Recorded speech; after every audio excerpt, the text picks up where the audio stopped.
topics and opinions expressed in the following show are solely those of the hosts and their guests and not those of W4CY Radio, its employees, or affiliates.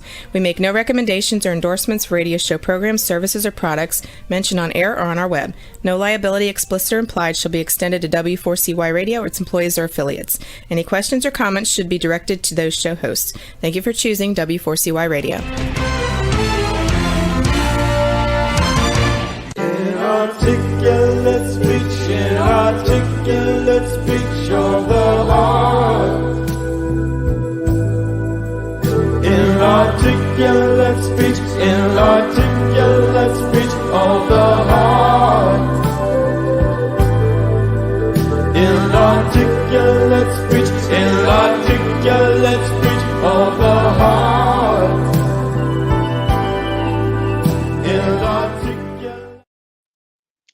Hello, and welcome to It's Your Voice, the show that hosts enriching conversations in diversity. My name is Bahia Yaxon. I am a core alignment coach, an emotional wisdom training specialist, and a diversity educator. And when I say diversity educator, I do mean educating about inclusion and equity and equitable inclusion so that we have situations, whether it's in our workplaces or our offices or our neighborhoods or communities, where we learn to level time, space, decision-making, authority, and hopefully all other forms of living standards. So I just wanted to emphasize the equitable today.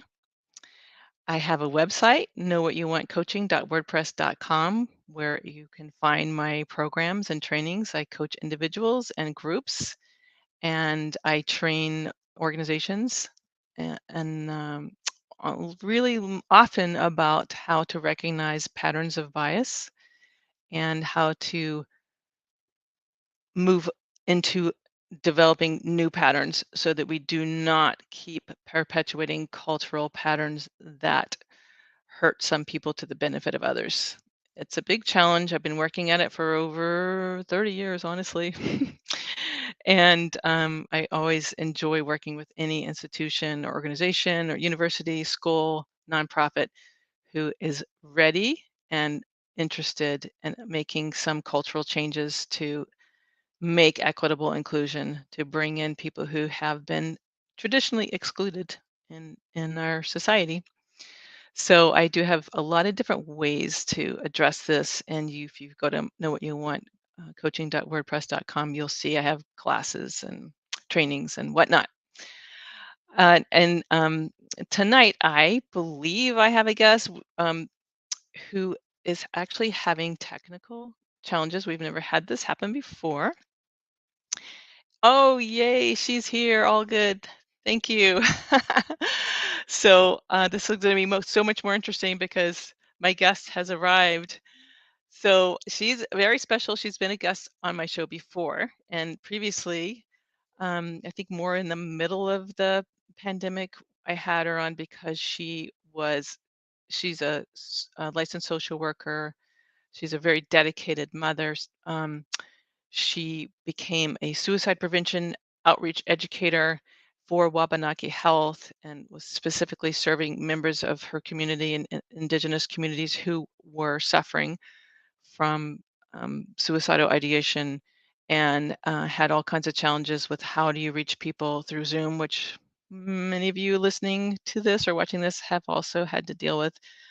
And she's such a connecting human being, and no doubt she did an outstanding job. Well, today I'm having her back because if you were lucky enough to hear the interview with Minquan Sapiel, you heard her say that she really wanted to become a captain of a boat and begin to lead whale watching tours and to launch them out of the bay where she grew up in Sipayik, which is a beautiful bay and near the Bay of Fundy and way northeast Maine, looking at Canada. And we have some photos, but more importantly, more excitingly, we have Minquan herself. Thank you for being here. Yay! Yeah. I know. So I glad you're apologize. back. Thank you for your persistence. Yes, I end up having to do my phone because my computer just decided to update in the middle of everything. Yay. Glad your phone worked. Yes. And we knew you would persevere because that is who you are. So I There's no also, other way, right? yes, I can't wait for the viewers and listeners to hear more about why I said you are a perseverer. But I wanted to also say the topic I wanted to draw out tonight is the fact that you own two businesses now. And one is an Airbnb, which is a beautiful house. We have some pictures. Our wonderful engineer will show later in a few minutes, and which is located in Old Orchard Beach, Maine. Which, if you haven't been there, it is gorgeous. It's a gorgeous part of Maine, gorgeous part of this country, part of this earth, and amazing story of how you came to become a owner of a house. And then you also did manifest the whale watching business. That is, you have a boat, you got your captain's license, and you're going to give not only whale watching tours, but historical tours. So, Yes. Yeah. so my gosh, there's so much I want to ask you. How do you want to start with, like, how you moved from being so, I mean, first of all, how did you do it? Single mom, social worker, draining job, helping people. Where do you Well, want to start? it's kind of like that's kind of what got me into wanting to do whale watching.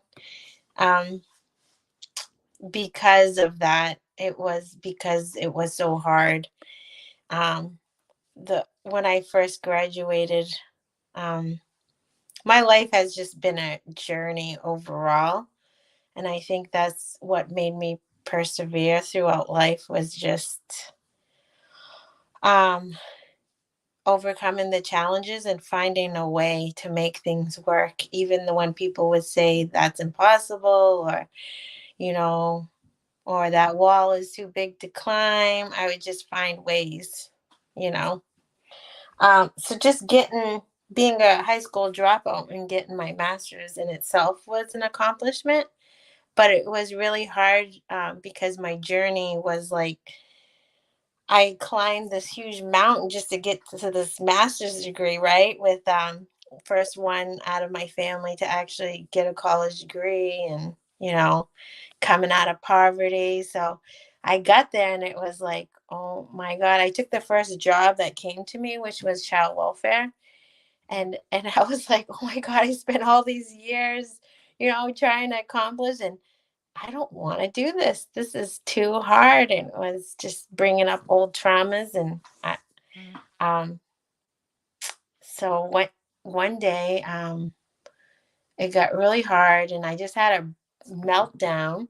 Mm-hmm. But it was through that what kind of got me through to what I wanted to do today. I was actually by the ocean and I just stopped by the ocean. I just quit my job because I just couldn't take it anymore. Well, before And you say more, can you tell us how long were you doing child welfare before you hit this point? I only did it a year. Yep. Long enough. Yes. And then I got another job and I thought like cuz I always wanted to work with kids. So I got I thought this would be this dream job, like working out of school, working with kids, and it wasn't. It was like the same stress. Mm. And that's when I quit that job and I was like, I can't even do social work if this is what it's gonna be like. Um, so I broke down and I was crying. I was just kind of asking, like, what do I do here? Where do I go from here? And then I asked myself, well, what do you love doing? You know? And that's when it kind of came to me, was when I made that decision. And that was like 9 years ago. I was Wow. like, well, I love being out on the water. That's where Mm. I felt like the most peaceful and it just felt like a whole nother world when I was out there, and I just didn't have no worries when I was out in the water. Mm. So I said, well, you know what? I really love being out on the water. So how can I make a living doing that, doing what I loved being, so that's when I decided to go for my captain's license. So that was out of that kind of brought me to that decision. And then I've been manifesting it. Or manifest seems like such a, like, oh, you just manifest it and then it will happen. But I had to take a lot of major steps and a lot of like trying to figure it out on like how I was gonna make it happen Mm-hmm. to Yeah. actually do it, but y- the most thing was to not give up, find Well, ways. I want to hear more about the how, because I have had the good fortune of knowing you for years and years and years, um, and have been like just really respecting and every single new landmark you made. It's just like, what? You own a house now? Like, how'd that happen? Not with doubt, but with delight. Like, wow. Because the before I knew Yeah. you had somehow acquired a house in a expensive area, not Yep. just a house. But it seems like one of our last conversations, you were like, "I'm so tired of poverty. I'm not gonna." Mm-mm. And then the next thing, I don't know. Next thing I know, you're like, "Oh yeah, I have a house, and I think I'm gonna turn it to an Airbnb." So, how did the house happen? How did can you paint a little picture around Yeah. that? Because it's really interesting. Like, even though I decided at that point that, I was gonna, try and make this whale watching business happen. Um, and that was like 9 years ago. For like, Yeah. um, I still had to like, I still had to survive, and I still had to take care of my kids, so, and I take care of my family, and a lot of historical trauma, just being from Indigenous. Like, I end up having to like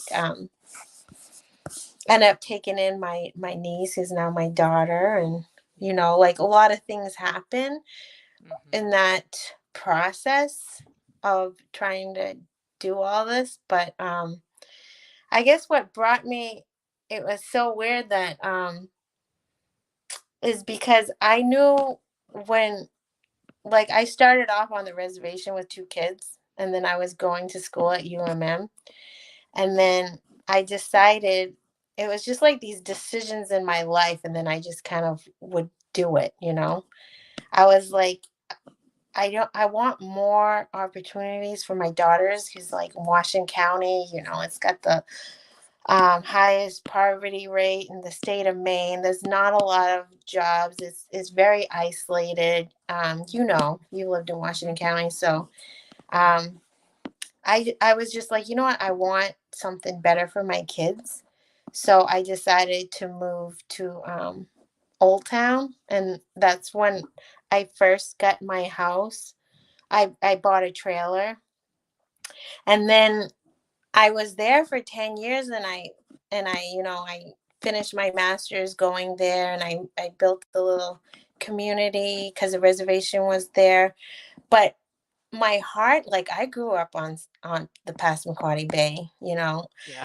Passamaquoddy means like Beskadamuka, the people of the Pollock. Like, Mm. and we call ourselves the saltwater natives. Like, so that was always in my heart, Mhm. and I was like, as much as I'm, part Penobscot too, and on Penobscot territory, it's like my heart was really by the ocean. So Mhm. that's kind of what brought me to get my house. And I really lucked out, and I did a lot of things to make that happen, because I was only making $17 an hour, and I was only getting like 30,000 a year. Um, and I took this other job that would pay less because um, it was less stressful. So so that's why I took this job. I was like a home visitor for new mothers. So I like that job, but I did take the pay cut just to be happier. And but anyways, when I Important. decided to, like, I said I didn't really want to live on, like, by the river for the rest of my life. I needed to be by the ocean.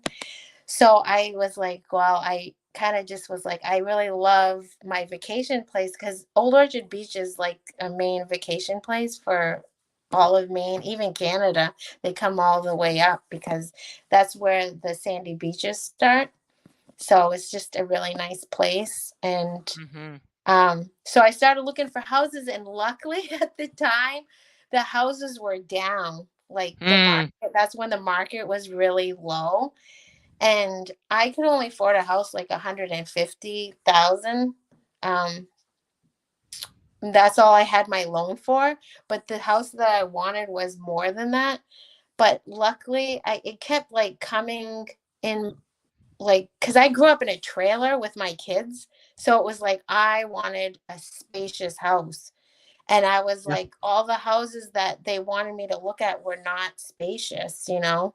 So I was like, oh man, I kept looking at this house. I was like, but I can't afford it. I'm only got this loan.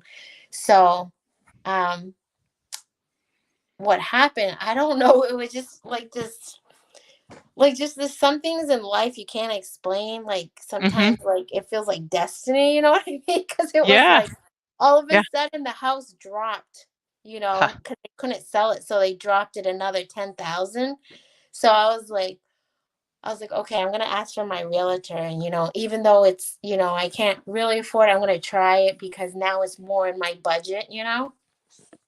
So I went in, and I kind of just like asked my ancestors, my grandmother. I'm like, I just want this. I just want a home. I want this place for people to gather and to appreciate. And once I stepped into this house, and even my kids, we were like, this is our home. Like we just knew. And then the person who gave me the loan didn't. They were like, we're not going to give you the loan. It's too much money, you. And then so I had to go to several other lenders, couple other lenders, and they all denied me. So then I went back to my original lender, and I was like, well, why can't you give me this money? And I sat down with him, and he was like, well, you know, if anything were to happen, we can't, because they were being really wary, because that's, they couldn't just give out loans like they used to. That's why the market crashed in the first place. So they were That's making right. it really hard. Yeah. Yeah. So I said, you know what? I said, I'm a social worker. I'm always going to have a job. You don't have to worry about me not paying. And then when I said that, he was like, okay, I'll give you the loan. So Wow. I know, Wow. it's like I had to fight for that though. Like, you don't give Yeah. up just because somebody says no. You keep, you know, You finding got a three way. So no's. I love your and I was house persistence. broke too, trying to, like, because my mortgage was really high. So I was really house broke. And I was like, I can't live like this. This is too poor. So that's how I got into the Airbnb, because it was becoming a thing. And my friend had did it.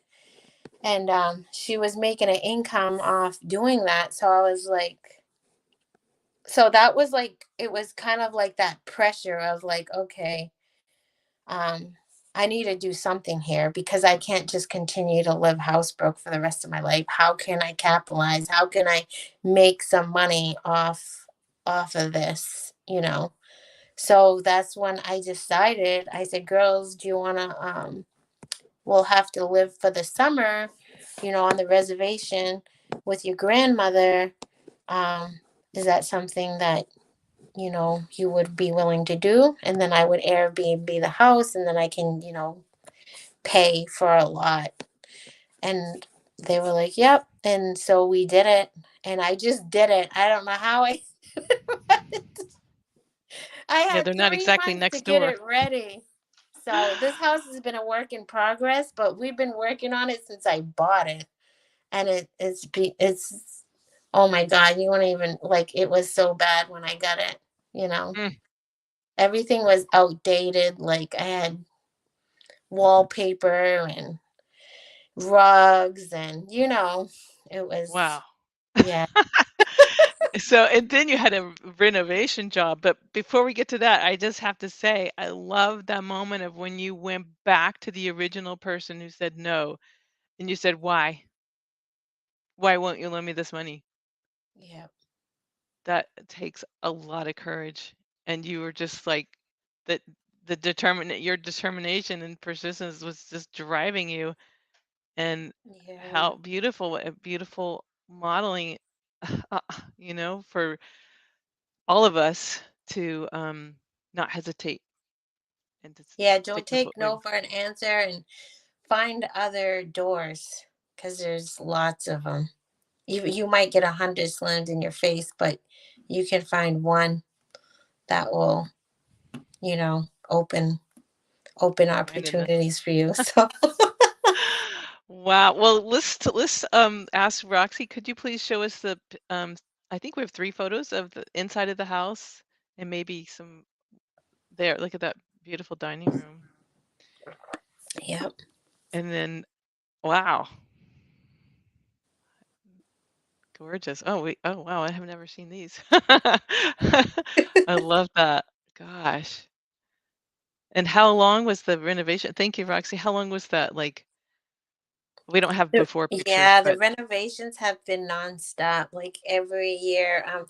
Like I feel like I with the Airbnb, like all the money that I get from it kind of goes back into the house with fixing it up.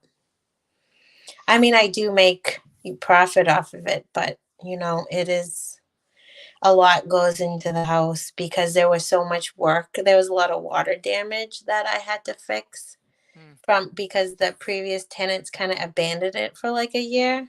mm, So that's why they were selling it. And then like the furnace broke down.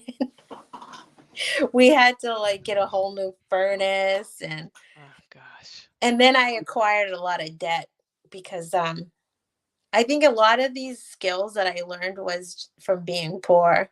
Like as much as I hated it, there was like, you know, it, I mean, that's what I learned. Like I had to survive. So you kind of had to find ways to figure out how to survive.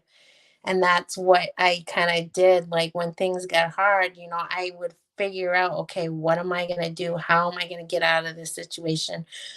What do I need to do to get there? Mm, So, yep. wow. Thanks for sharing the questions. Like, what am I going to do? How am I going to get out of the situation? What do I need to do to get there? So you pictured it. Like, do you like envision it? Do you draw pictures of it, or do you just think Yeah, it? Or do you say it out loud? I used to do vision boards with my friend. Every New Year's Eve, we would do vision boards Hmm. and we would just, you know, vision. And I would write it in there. I want to be a captain of a whale watch. And and I would put like a lot of stuff in there, what I wanted for my kids. I wanted to be healthy and all this stuff. And so I would manifest it that way all the time and just follow my heart. I had to always kind of like, because there's times I would be like, I don't know how to make a living and start my business at the same time, Mm-hmm. So That's a I'm big still question. doing social work. Um, Oh, and that was the thing that my mom always taught me to pay my bills. She'd always get so happy when she paid the bills and Yeah. was, oh, good. Like, so I always thought it was a good thing. Like, that's what my association was to pay your bills. So that's what really got me to do a lot of stuff is that I always had good credit. Yay. Even though I was poor, like I would pay my bills and it gave me credit to kind of do the things that I wanted to do Mm, when I had to do them. And I had to get out a lot of debt and the Airbnb in this house has, I took out a loan, a second mortgage just to get my boat and to make that happen. So I've been just kind of finagling, things on credit and doing the best I can to I've always managed to kind of get out of debt too, because I Yeah, will pay a clearly. lot off debt. So there's like things that I do and steps that I take to kind of just do what I need to do. Yeah, clearly you would not have been given a second mortgage if you don't have a good Yeah. track record of If paying I your was bills. irresponsible, I would have been able to do. Right. Um, Wow. Golly, goshkins. Well, so tell us about when did you get the boat? when or where? Yeah, when Oh, I just got it last month. March and what 24th, I think was when I got it. okay, can Yeah, we show so a couple pictures of the boat now, Roxy, please? And then we'll save the there she is in front of it. yes, yeah. How big is it? It Wow. is 27 feet. It fits 10 people. So I'm going to start off small. I want to at least get 8 people on, 8 or 9. Uh-huh. And Thanks, Roxy. my daughter's going to be my first mate. So Aw. That's awesome. I had a personal boat. When I first time I went out on the bay, like out in the water, I was like almost 30 years old. Wow, and you grew up Uh, looking at it. You yeah, from yep, your mother had that beautiful open window and you could just see the yes. ocean But every never got to experience the bay. wow. Then when I went on my first whale watching tour, my daughter was only like 2, and then we would go every year. And then it became even better because I was able to go on like someone's personal boat, and that was even way more freedom out on the water, and I just Mm. loved it. So that's when I was in college with 2 kids, and I spent my some of my what do you call that? Financial aid, and I bought a boat. I That's just okay. had to because I loved it. You know what I mean? Yeah, So yeah, it aligned I know. or So you aligned it. so that's You how I did. kind of knew. Like I just love being up because I bought a boat for only like 2,500. I mean, it had a lot of issues, but it hey did the job like a old car gets you around from point A to point B. So that's what my boat did for me. But and it Wow. was it was just so nice. So my daughter got to love it too, and she got to she liked driving the boat. I think because she was like 12 years old, she felt like she was like driving a car or something. Oh, it's awesome. Is this your oldest daughter? No, it's my youngest actually.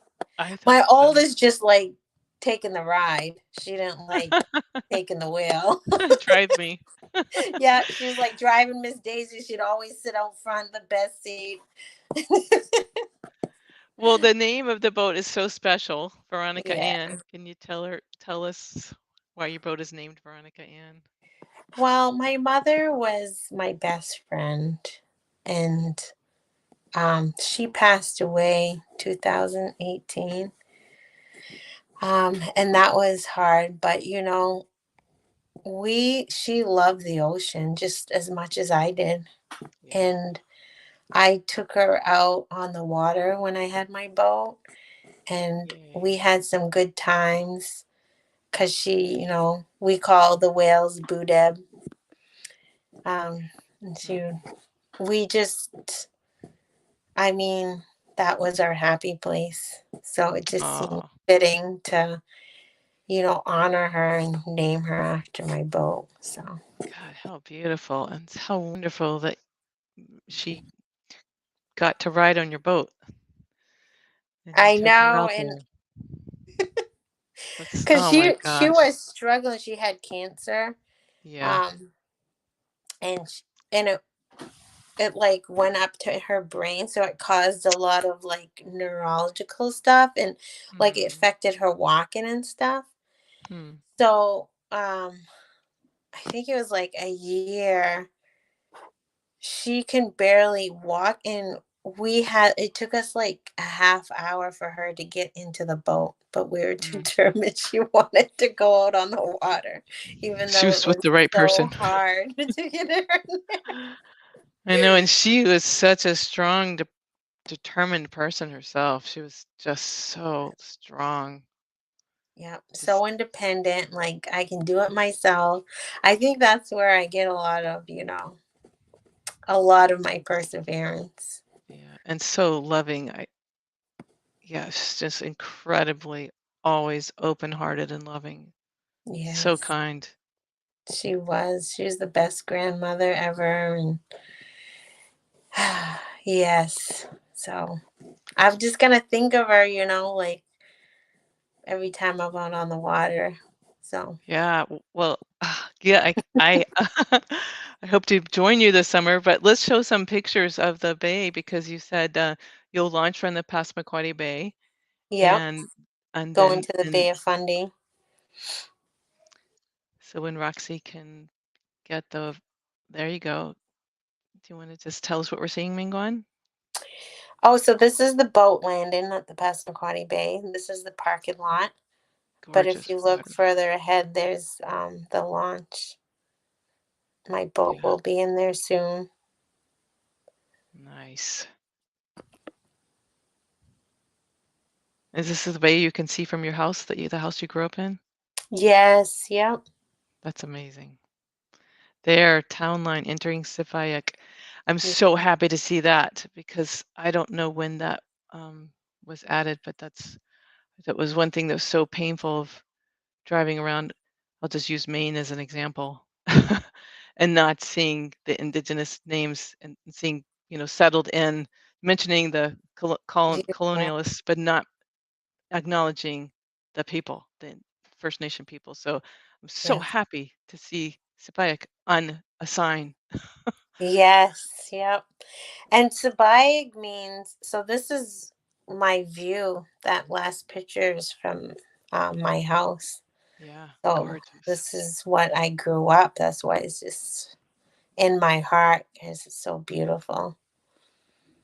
And that's Canada right over there. On the other side. Yep. So this is when I'm picking up my boat.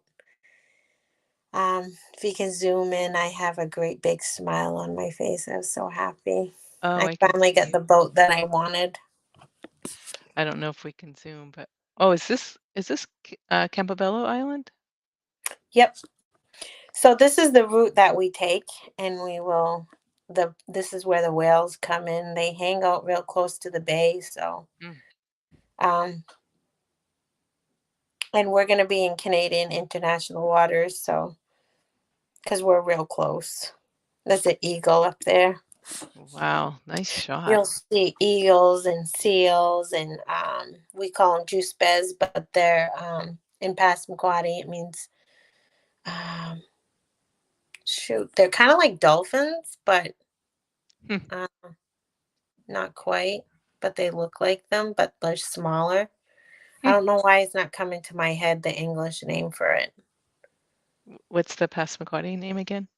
Juice bez. Yep. So what was I gonna say about? Oh, Sipayik, it means on the water's edge. That's what Sipayik means. Perfect. Perfect name. And is this on the boat? From the boat? This view? Yes. Yep. Okay. And that's Campobello Island Lighthouse, is that correct? Yep.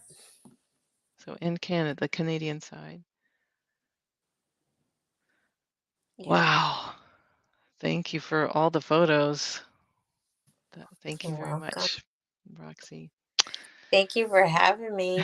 Oh, That's- well, we have a few more minutes. Don't go Oh, away yet.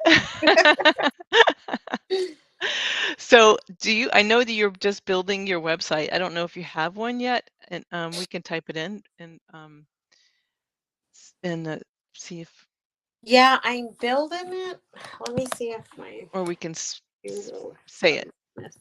for listeners. It's called Passamaquoddy Historical Tour, but I don't have the URL with me. Okay, that's okay. Passamaquoddy Historical Tour. And you are going to talk about Indigenous history in the area? Yes. Yep. I think it's important to, this is kind of important to Indigenous people, especially like Passamaquoddy, which I've been noticing is like, Beskadamuka, like we have such a rich history with the bay Yeah. and with the waters. Mm. Like we invented the canoe. We were like the waterways were our highways, Yeah. and it was our food source. And when I think about my ancestors, it's just like amazing. Like we would hunt whales in canoes. Like I just can't imagine taking down a whale with in a canoe. Oh my gosh. And the way they did it, because they explained it, like we have like old clippings of when the Passamaquoddy used to hunt the whales, and you know, but we would, that's what would feed us. But they talked about how they did it, and it was teamwork. It wasn't just one person in a canoe trying to hunt a whale. It was several, and that they had to work together. Um, to do that. So it was just, you know, it's just so much history there that has been lost. And I just feel like this would be a way to kind of educate people and to get a better understanding of the people that live there, but also the animals that are habitants of, you know, uh, there's there's so much history because when you looked at that thing entering Sipayik, that highway, Mm-hmm. that actually has a lot of history to it too, because that causeway was built back in the 50s or something like that. Mm. I'm not sure when, but it wasn't too long ago. That causeway was built there without our permission. Mm. They just decided they were going to build a highway right through our reservation. And what it did to us, though, it affected the fish because it kind of blocked that waterway off, so we Yeah. we didn't get as good fish as we Yeah. used to. Um, so that really affected how we lived, because that's how we hunted. And my great grandmother, who lived to be 100, she would even tell me stories and like my ancestors there. Um, and when I say ancestors, I'm not talking about 1,000 years ago. I'm talking about like my grandmother, you know, Mhm. that they would tell me like when they were young, the whales would come right to the bay, into Oh, our bay. Like we wouldn't have to go to the Bay of Fundy, which is just right there, but still they would come right into, and we would see them right from the water. And also she said that she loved lobster. And mm. she goes, when I was a kid, I used to be able to just go down here and I can just pluck one out of the water like that. Like there was just so Oh, many. So wow. so it gave me an idea of like, holy, it was so abundant, but now it's not. And there's so much that we can do to just learn about how we can pitch in to kind of help local fishermen, but at the same time be conscious of our waters and overfishing and how we can be more responsible.